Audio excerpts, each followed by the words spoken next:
alleged high-ranking members of the Pagans Motorcycle Club are now facing federal assault charges. From high-ranking members facing federal charges to the brothers turning against their own. A man was sentenced to decades in prison for a 2022 Pagan Motorcycle Club murder in Marion County. These are the 14 most dangerous pagans in history. Number 1. Lou Dobkin. Before the murders, the drug wars, and the federal takedowns, there was one man with a dream, Lou Dobkin. In 1959, long before the Pagans were branded one of America's most feared outlaw motorcycle clubs, Dobkin was a Navy veteran and mechanic from Maryland who wanted brotherhood and freedom. He called it a riding club, not a gang. 13 men, denim jackets, just engines, loyalty, and open roads. Dobkin designed their emblem himself, Surtur, the Norse fire giant who would one day burn the world to ash. It was not chosen for shock value. It was a warning. Surtur's fire symbolized destruction and rebirth, the idea that only through chaos could something pure be forged. That belief, maybe without Dobkin realizing it, became the Pagans' DNA. As the club grew across Maryland and nearby states, Dobkin's vision spread faster than he could control. Men joined who did not just want freedom, they wanted power. Some came from the Navy, like him, while others came straight from the streets. The energy shifted. The brotherhood began to feel more like a hierarchy. By 1965, the media had caught up with them. Local papers labeled the Pagans as part of the 1%, the small slice of bikers who caused real problems. At that time, most clubs hated the label. The Pagans owned it. They turned that insult into identity, even creating the 1% patch that would become the outlaw badge of honor across America. Dobkin never wanted that. He watched as his idea of freedom turned into something darker. Fights broke out between chapters. Guns replaced tools. The club's roots began overlapping with criminal networks. What started as weekend rides became operations involving extortion, drugs, and intimidation. By the mid-1960s, Lou Dobkin had stepped back. No official expulsion, no dramatic exit. Just a quiet distance from the empire he built. Behind him, new names were rising. Men like Satan Marin, who would take the Pagans to heights and depths Dobkin could never have imagined. Dobkin never publicly disavowed the club, but to those who knew him, the silence said everything. The man who founded the Pagans for freedom had created a machine of control. And once that machine started running, it continued to operate without interruption. Number 2. Satan Marin. When Lou Dobkin stepped away, chaos filled the gap. That's when Satan Marin took control. Before the Pagans, Marin had led a smaller club called the Sons of Satan, a fierce support crew already known for their violence. When they patched over into the Pagans, Marin brought more than just men. He brought structure, hierarchy, and a vision of total control. The club called him Satan for a reason. He brought fire and order in equal measure. Marin saw the Pagans as an army, not a social club. He built ranks, appointed national officers, created chapter presidents, and installed enforcers to keep every member in line. He wanted the club to run like a machine, one where orders moved from top to bottom and no one questioned the man above. But Marin did more than organize the chaos. He weaponized it. Under his rule, the Pagans expanded into new states and new crimes. Drugs, weapons, extortion, all became part of the operation, and for the first time, the Pagans were mentioned in the same breath as the Hells Angels. By the early 1970s, Marin had built a reputation that even enemies respected. He turned the Pagans from a disorganized riding group into a paramilitary outlaw brotherhood. Every president who came after inherited Marin's system. Marin gave it shape. Number 3. Keith Conan Richter. When Keith Conan Richter took control of the Pagans, he ruled like a general, not a diplomat. A towering man with a voice that filled every room. Richter was the kind of leader who didn't ask for loyalty. He demanded it. His rise came after decades of blood, betrayal, and rebuilding. And when he stepped into power, the club was already fractured from years of internal wars. His mission was simple: reunite the Pagans and reclaim the East Coast. Richter's pagan story started long before the presidency. He first joined the club in the late 1980s, earning his patch in the rough circuits of Long Island and New Jersey. From the beginning, he stood out, not for flash, but for sheer control. He understood structure, discipline, and hierarchy. That mindset would later define his leadership, especially after his 1998 federal conviction for conspiracy to commit murder and attempted assault with a deadly weapon in aid of racketeering. He served 16 years in prison, emerging in 2012 harder, sharper, and ready to rebuild the club that had once nearly torn itself apart. As national president, Richter rebuilt the pagan empire with precision. He launched what members called the Blue Wave, a recruitment blitz that flooded the East Coast with hundreds of new riders pulled from prisons and street crews. His goal was dominance. Old rivalries were reignited.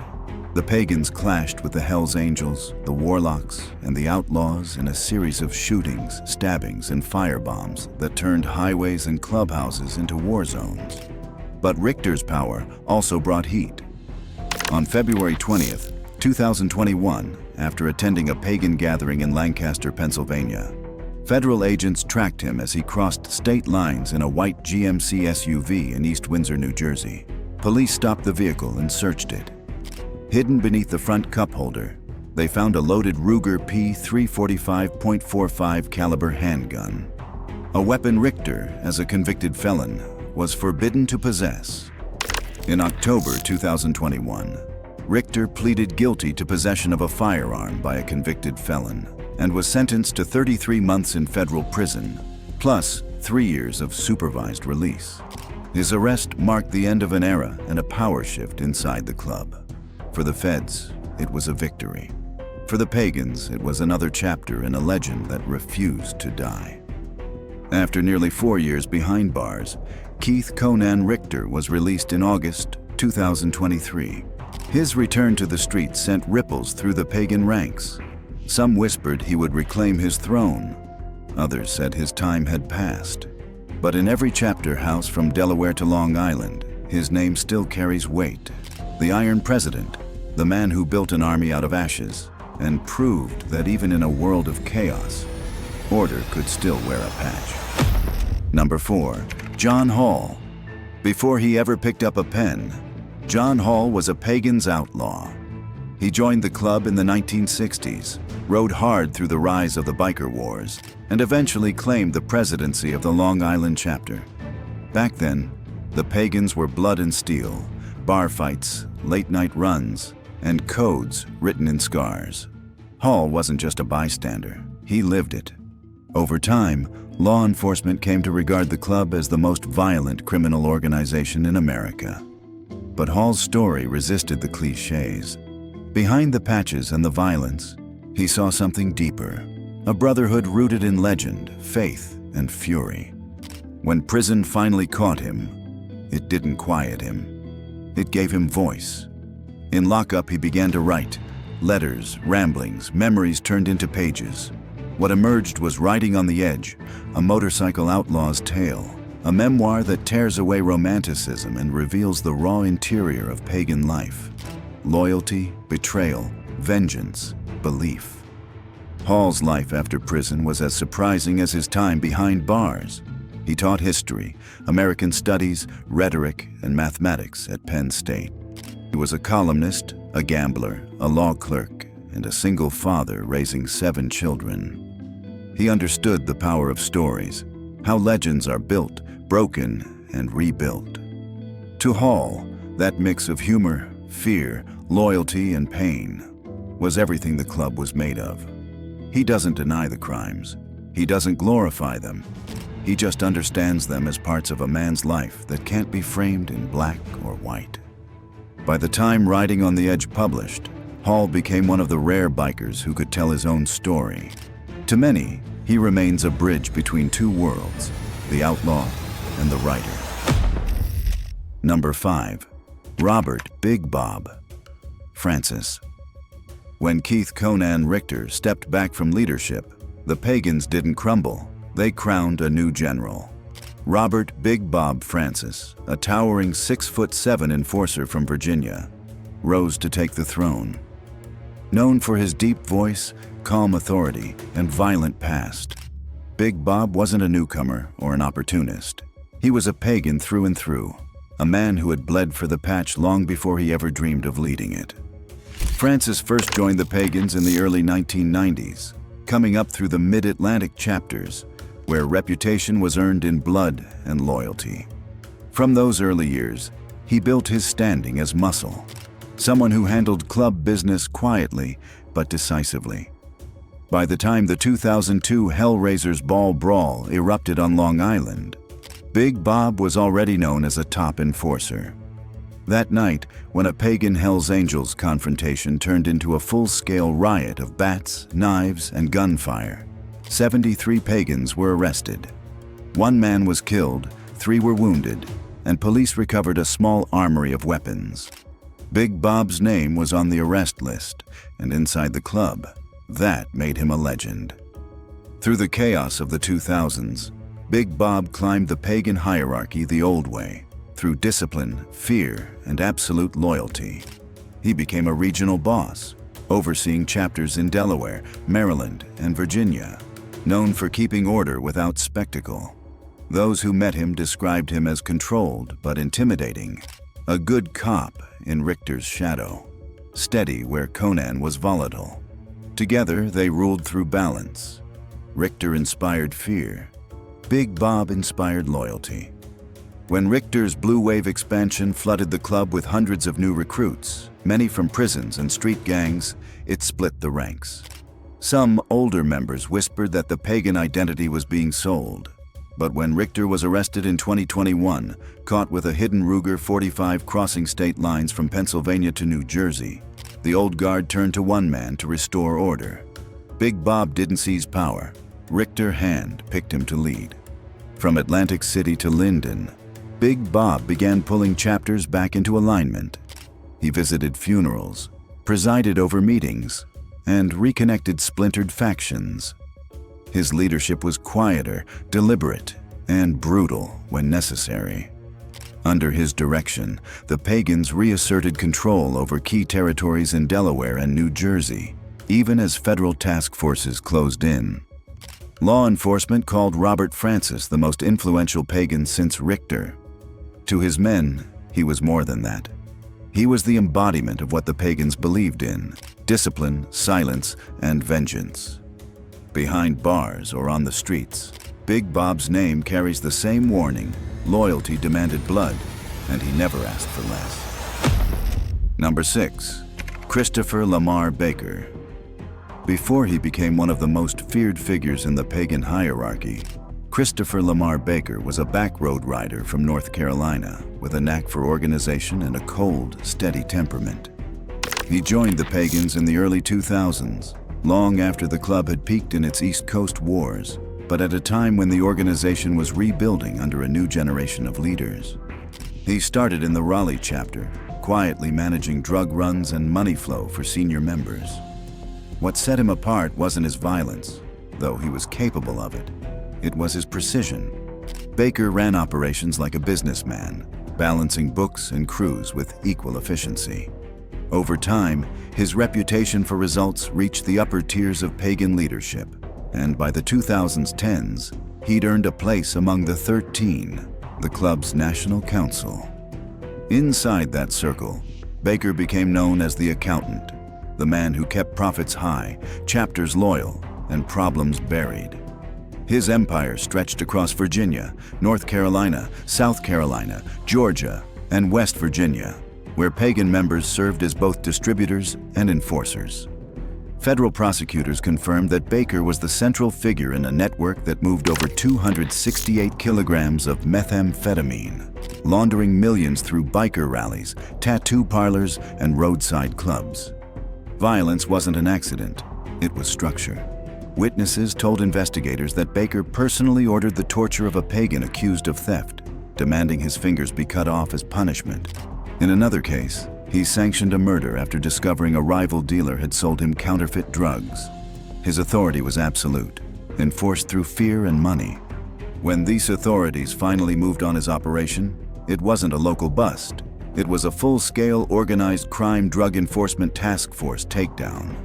In February 2023, Baker stood before a federal judge in Wilmington, North Carolina, convicted on 17 counts ranging from meth trafficking to money laundering to firearms offenses, including the possession of a machine gun. The sentence was 900 months, which is 75 years in prison. A jury convicted 49-year-old Christopher Lamar Baker of the Pagans Motorcycle Club to 75 years. The courtroom fell silent when Judge Richard Myers read the number. Even among the Pagans, where long sentences are a badge of honor, 75 years was more than punishment. It was erasure. On appeal, the Fourth Circuit upheld every count, closing the door on his freedom for good. Inside the pagan world, Baker's fall hit harder than most. He wasn't just a street soldier. He was one of the 13, the architects who decided who lived, who led, and who burned. Number 7. Austin Mullins. Austin Mullins wasn't one of the Pagan Motorcycle Club's high-ranking enforcers or regional leaders, but he was loyal.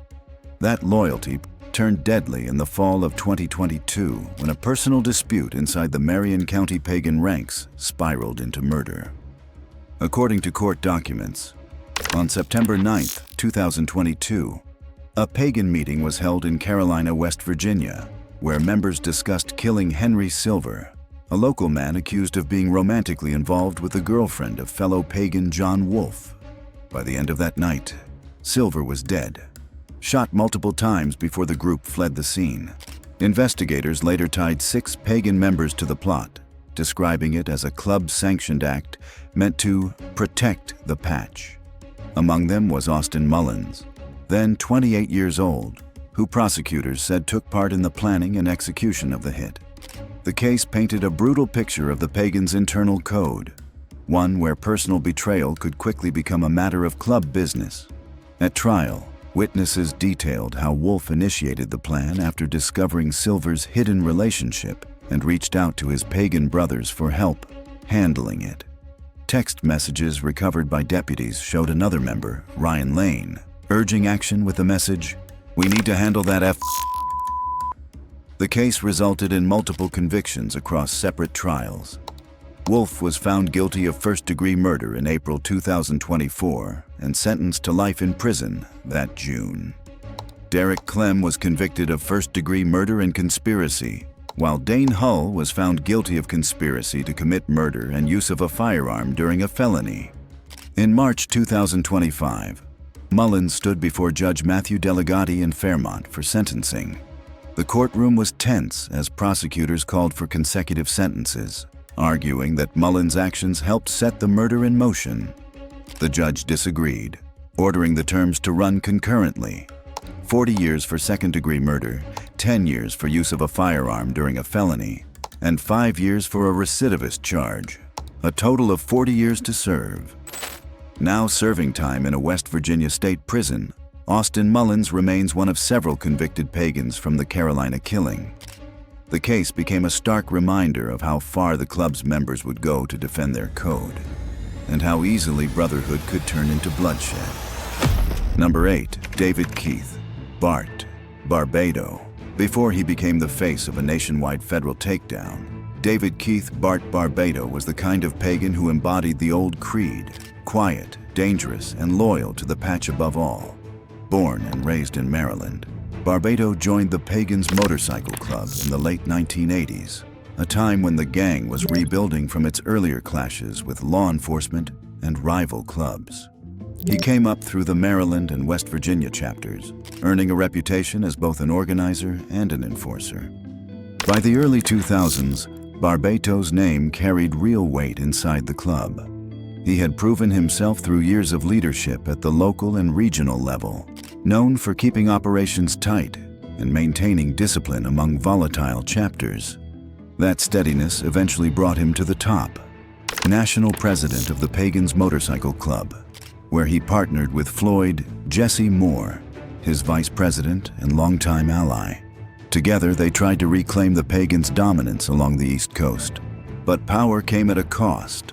In October 2009, federal agents unsealed an 83-page, 44-count indictment that described Barbato and Moore as leaders of a sprawling criminal enterprise.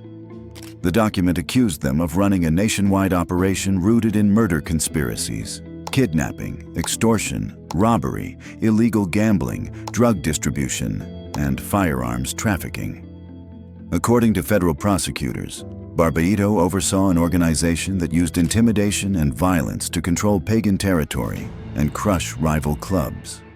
The indictment described how pagan members and associates across West Virginia, Kentucky, Virginia, Pennsylvania, New York, New Jersey, Delaware, and Florida conspired to dominate the outlaw biker world. Among the allegations were attempts to murder a prison inmate believed to be cooperating with law enforcement and plotting a second killing with a rival club leader to maintain control of the region. Other counts detailed beatings, extortion schemes, and rigged motorcycle raffles that funneled illegal proceeds back to the national leadership. Federal authorities said Barbato and Moore ruled through fear and hierarchy. The Pagans' National Council, under their command, threatened smaller clubs that tried to form in pagan-controlled areas. On October 6, 2009, in a coordinated dawn operation across 8 states, more than 50 members and associates of the Pagans were arrested. Barbato and Moore were among the first taken into custody. The ATF, DEA, and FBI labeled it one of the largest outlaw motorcycle gang roundups in U.S. history. For Barbato, it was the end of the road. He was held without bail as prosecutors pushed to dismantle what they called the Pagans' National Criminal Command. The charges carried potential life sentences, though later proceedings saw several counts reduced as plea agreements and convictions rolled out across the network. Barbato served federal time for his role in the criminal conspiracy. Since his release, he has lived quietly in Maryland, staying off the radar and out of the pagan spotlight. Within the club, his era is remembered as both a high point and a turning point, a time when the Pagans flexed their full power, only to watch it unravel under federal scrutiny. Number 9. Floyd Jesse Moore. Before his name appeared in federal indictments and newspaper headlines, Floyd Jesse Moore was already a legend in West Virginia's biker world. Born in Fairmont, West Virginia in 1945, Moore grew up around hard work, heavy labor, and open roads. He spent his early years as an electric lineman with the IBEW, but his real life began when he bought his first Harley and started running with the Pagans Motorcycle Club in the late 1970s. Moore joined the Pagans during a time when the club was spreading south and west out of its mid-Atlantic stronghold. He earned his patch through loyalty and fearlessness, often leading rides that stretched across state lines into Kentucky and Pennsylvania. Known for his calm authority and old-school sense of brotherhood, Moore rose steadily through the pagan ranks. By the early 2000s, he had become national vice president, serving under David Keith Bart Barbato, and together they ran the Pagans with a mix of tradition and terror. As vice president, Moore was the enforcer of the pagan code. He earned the nickname Diamond Jesse, a nod to the diamond-enclosed 13 patch worn by elite members. Under his leadership, pagan chapters in West Virginia, Pennsylvania, and Delaware tightened their grip, pushing out smaller clubs and ensuring that no one rode in pagan territory without permission. But Moore's authority caught federal attention. In October 2009, the U.S. Attorney's Office for the Southern District of West Virginia unsealed an 83-page, 44-count indictment naming Moore and Barbato as central figures in a racketeering conspiracy. According to the indictment, Moore personally ordered and oversaw acts of extortion, kidnapping, and violence, including the March 2003 beating of a Rhode Disciples Motorcycle Club member and a 2005 murder plot involving a prison guard. Another charge alleged he instructed a pagan member to commit a killing to assist an allied club president. The case became one of the largest federal actions ever brought against the Pagans. It spanned 8 states and included 55 defendants. Though many charges were later reduced or dismissed, Moore was ultimately convicted and sentenced to 57 months in federal prison. Those who knew him say he accepted the sentence without complaint, viewing prison as part of the life he chose. Unlike many in his position, Moore was respected even by those who opposed him. He was known for discouraging drug use inside his club, insisting that the Pagans maintain the older outlaw code. Ride hard, stay loyal, protect your brothers. After his release, Moore returned to St. Albans, West Virginia, where he lived quietly with his longtime companion, Tammy Sullivan. He remained loyal to his brothers but kept his distance from national club affairs. On April 1st, 2020, Floyd Jesse Moore passed away at the age of 74. He was buried privately at Mount Lebanon Cemetery in Buckhannon, West Virginia, due to the COVID-19 pandemic. Number 10. Ferdinand Augello. Ferdinand Freddie Augello wasn't a street recruit or an unknown name inside the Pagan Motorcycle Club. He joined the club in the early 1990s, coming up through the Cape May County, New Jersey chapter, one of the most active pagan regions on the East Coast.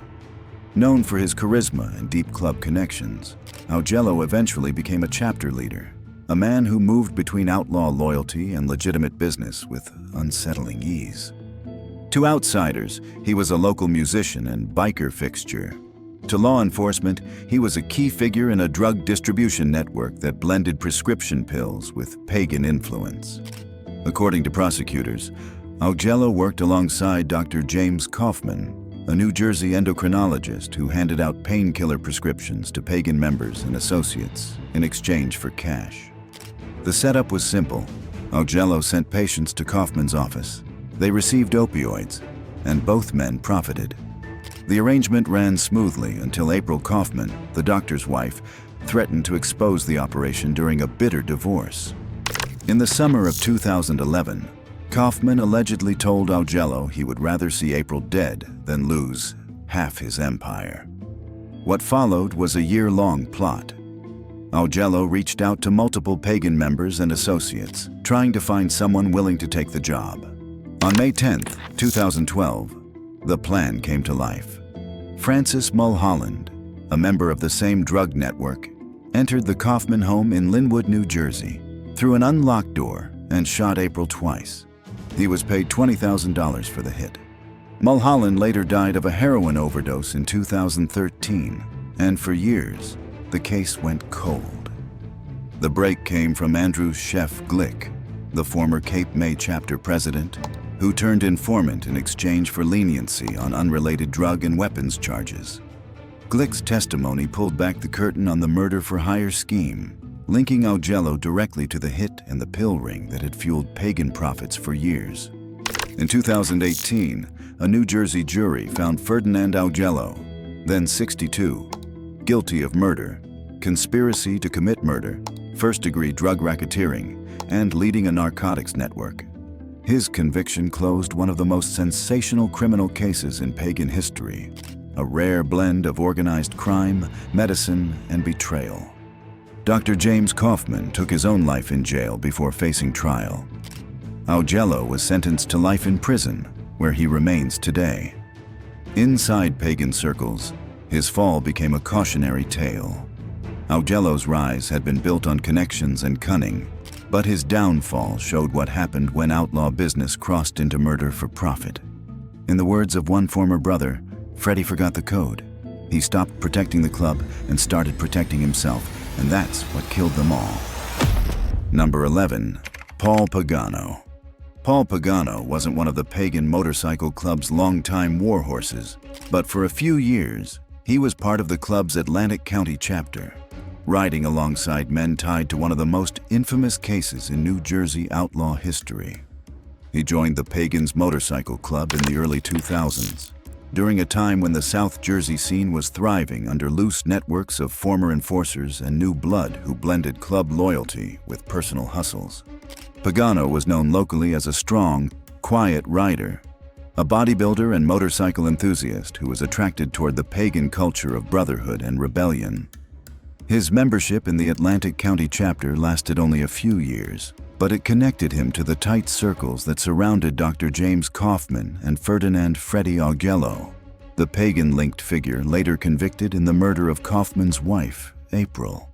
Pagano became involved in the prescription opioid ring that Kaufman and Augello allegedly operated. The scheme relied on pagan associates to move painkillers written out of Kaufman's medical office, some for use, others for profit.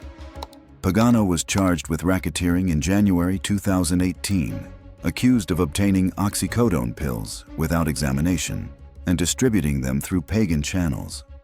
Pagano's background stood apart from many of the pagan enforcers around him. He had worked as a casino plumber, lived in Egg Harbor Township for more than 2 decades, and carried the scars of multiple motorcycle crashes, including one in 2001 that left his back severely injured. When the case came before Judge Bernard Delury, prosecutors sought pretrial detention, calling Pagano a risk and pointing to his ties to the pagan network. But the judge ruled otherwise, citing his limited criminal history and local roots. Pagano was released pending trial under court supervision, while others in the same case, Kaufman and Augello, remained behind bars. Today, Paul Pagano lives outside the club life he once brushed against, his pagan years behind him. To law enforcement, he was a small piece in a larger conspiracy. To those who knew him, he was a man who strayed too close to the outlaw world and barely got out before it collapsed. Number 12. Frank DeLuca. Frank DeLuca was a 36-year-old pagan motorcycle club member from Pittsburgh, part of a tight-knit local chapter known more for brotherhood than public violence. Like many pagans, he lived by the outlaw code: ride hard, stand your ground, and never back down. That code was tested on a night in October 2018, when a confrontation inside a Pittsburgh bar turned into one of the most publicized clashes between law enforcement and the pagans in recent memory. The incident began at Kopi's Bar on the city's south side, where 4 undercover Pittsburgh police detectives were drinking while supposedly conducting surveillance on a suspected drug dealer. They arrived early in the evening and each consuming heavy amounts of alcohol, with some drinking as many as 15 to 20 doubles before the pagans walked in just before midnight. DeLuca entered with several brothers, heading to the back room to shoot pool. The atmosphere was initially calm, but the undercover officers quickly noticed the pagans' patches and shifted their attention.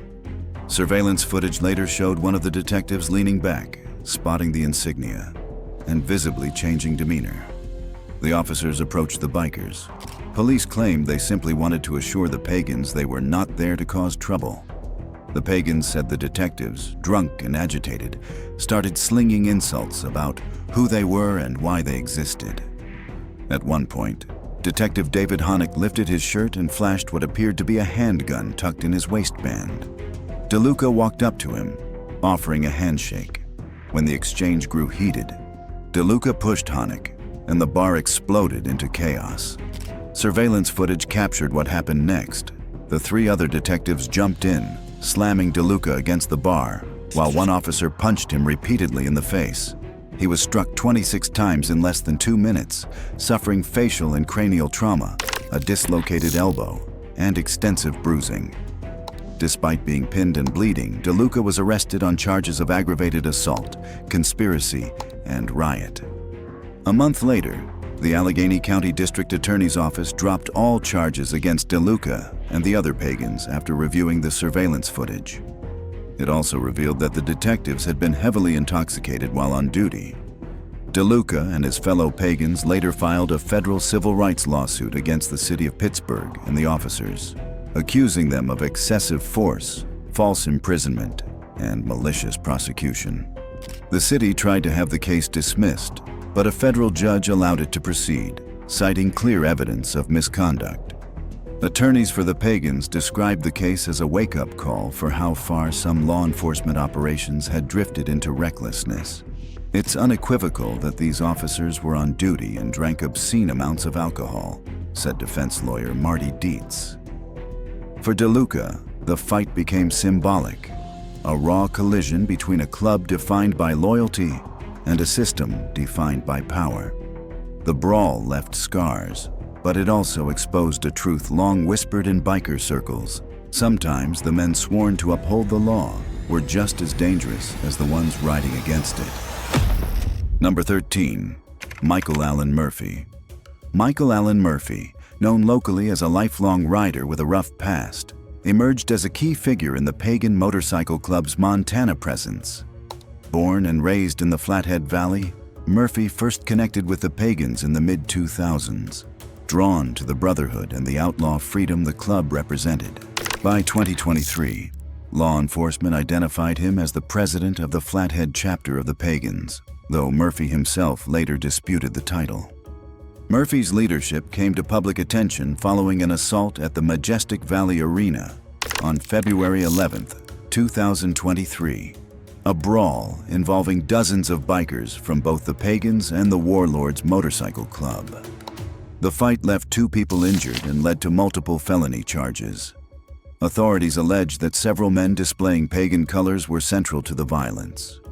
Murphy said he had helped sponsor the boxing event where the brawl erupted and claimed he left on his motorcycle when the situation spiraled out of control.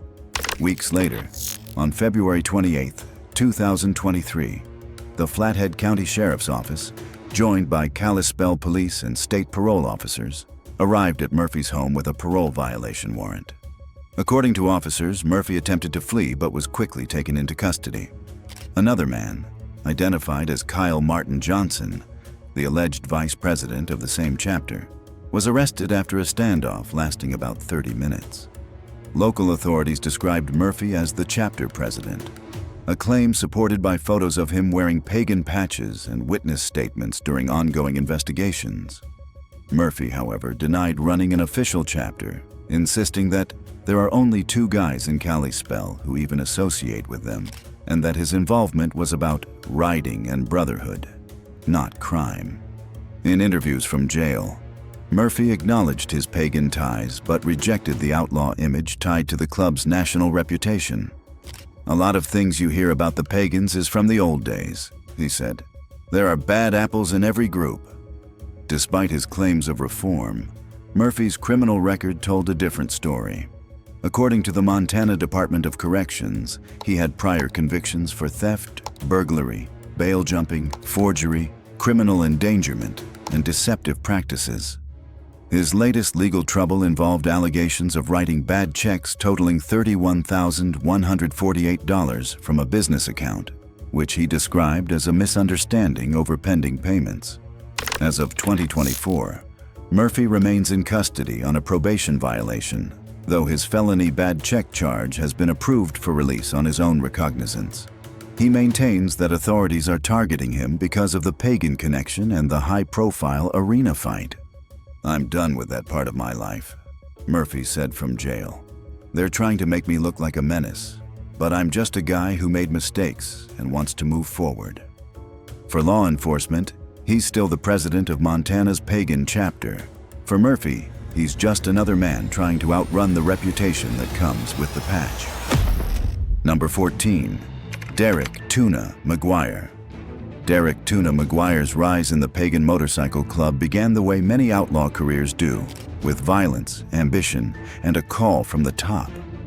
A former member of the Thug Riders MC, McGuire was known in Rhode Island's biker world for his volatility and his deep connections to the underground drug trade.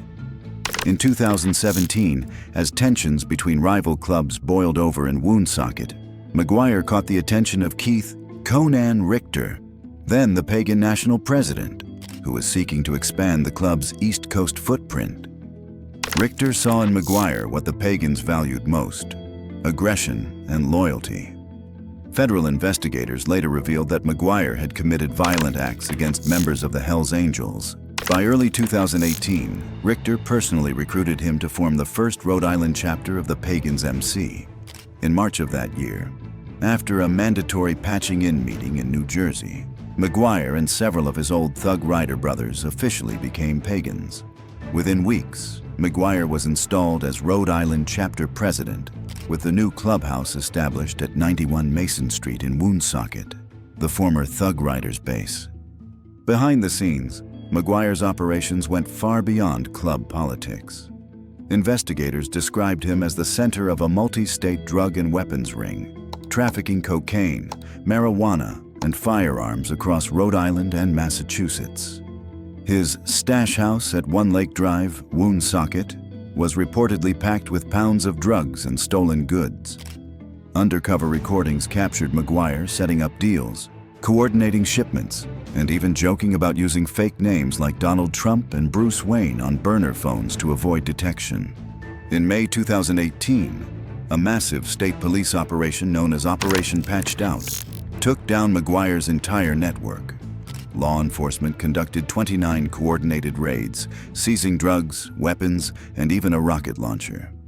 Over 50 people were arrested, including McGuire, who faced more than 200 counts related to narcotics, weapons trafficking, and stolen property. Prosecutors described the Pagans Rhode Island chapter as a sprawling criminal enterprise, with McGuire at its center.